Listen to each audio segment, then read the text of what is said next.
आप सभी को प्यार भरी नमस्कार। आशा करते हैं कि आप सभी लोग स्वस्थ होंगे। आज की साखी बड़ी कमाल की साखी है। हम में से बहुत सारे लोग ये सोचते हैं कि नाम दान लेना कितना सरल है। आज के समय में तो बहुत सरल है। बस जाइए, नाम दान के लिए नाम लिखाइए और फिर पंडाल में बैठकर नाम दान ले लीजिए।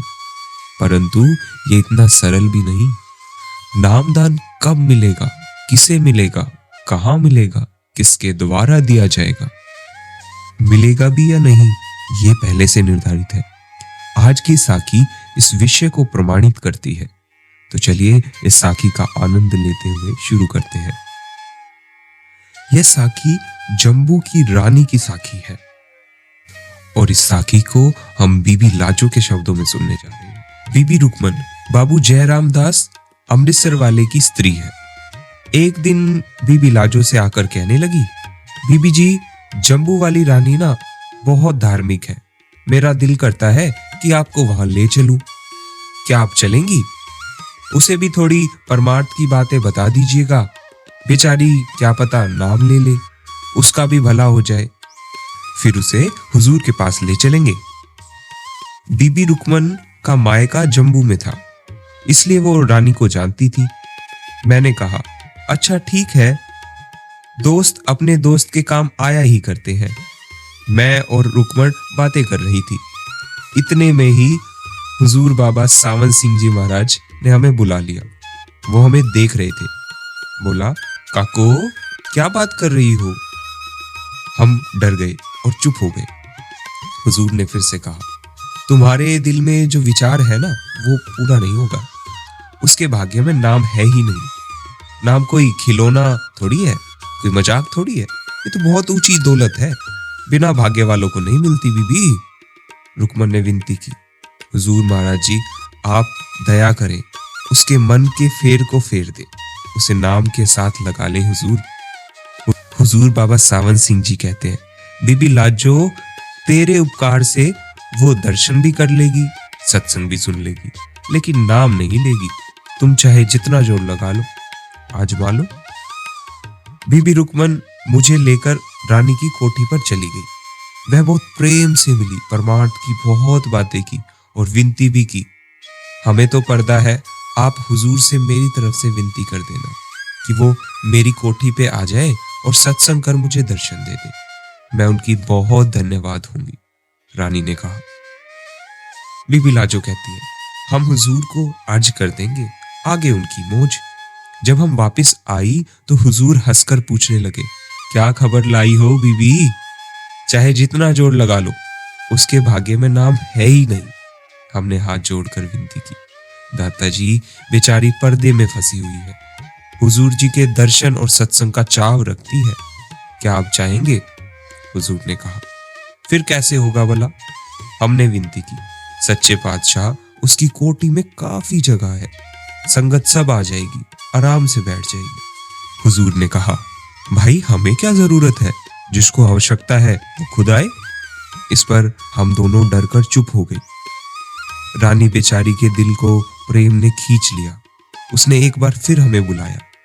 हमने हुजूर से आज्ञा मांगी तो हुजूर बोले, आप बेशक मिलाओ, कोई दिक्कत नहीं।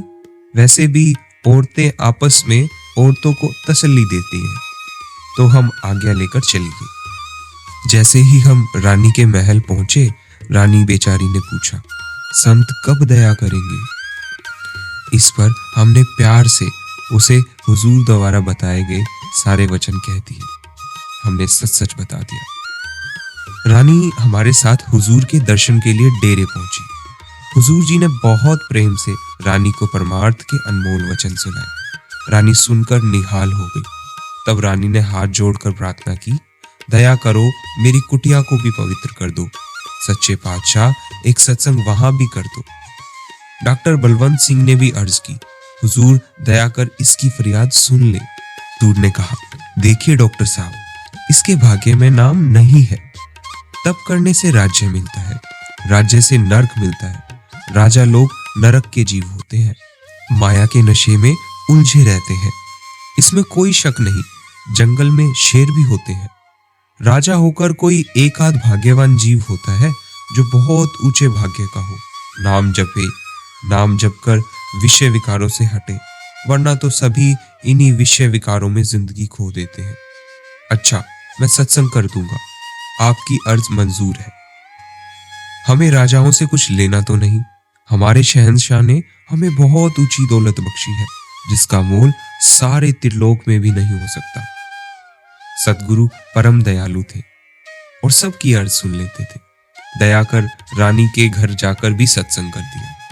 रानी साहिबा बेहद खुश हुई और नाम लेने के लिए तैयार हो गई। अब इस पर रानी के पंडित पुरोहित सब घबरा गए और उन्हें समझाने लगे, आपने मंदिर बनवाए हैं, मंदिरों की पूजा छोड़ेंगी आप, पाप लगेगा आपको। आप तो पहले ही काफी नाम जपती हैं, अब आपको कौन से नाम की आवश्यकता पड़ गई। पंडितों की खूब रोजी चलती रहे, इसलिए लालच में आके पंडितों ने उस बेचारी को डरा दिया। हुजूर ने बड़े सत्कार से सत्संग किया और उसके बाद अपनी कोठी आ गए। तीसरे दिन सत्संग के बाद श्रीनगर से वापस जाने का इरादा कर लिया और हंसकर बोले, क्यों काकिए, बताओ उसने नाम ले लिया? भाई, बिना भाग्य के नाम कौन लेवे। हमने हाथ जोड़कर कहा, सतवचन सच्चे पातशाह। संत त्रिकालदर्शी होते हैं, संतों के वचन अटल होते हैं। हम गुनाहगार संतों की महिमा को क्या ही समझ सकते हैं, अपनी आप में ही रहते हैं। कहते हैं ना, संत वचन पलटे नहीं, पलट जाए संसार। हम गुनाहगार संतों की महिमा का क्या अंदाजा लगा सकते हैं, क्या समझ सकते हैं उनकी महिमा को, अपनी ही जान में रहते हैं। हमें बख्शो, हम भूल में थे, दया करो मेरे महाराज जी।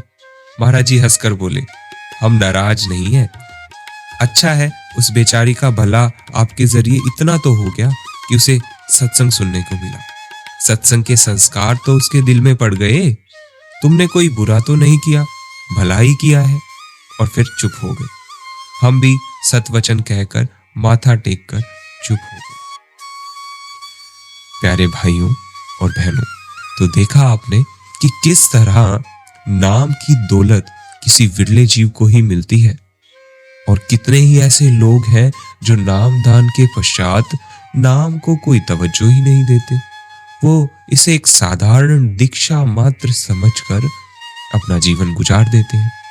यकीनन नाम का बीज उनके हृदय में डाला जा चुका है। एक दिन वो प्रफुल्लित होगा, अंकुरित होगा और उन्हें धूमधाम तक ले जाएगा। पर इतनी देरी क्यों? सिर्फ हमारी समझ की वजह से। तो वो सभी लोग जिनको नामदान मिल चुका है बहुत भाग्यों वाले हैं। अब जो देरी है वो हमारी है।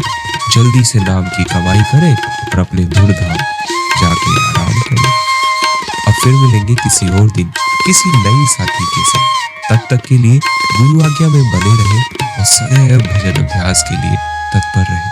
धन्यवाद जी।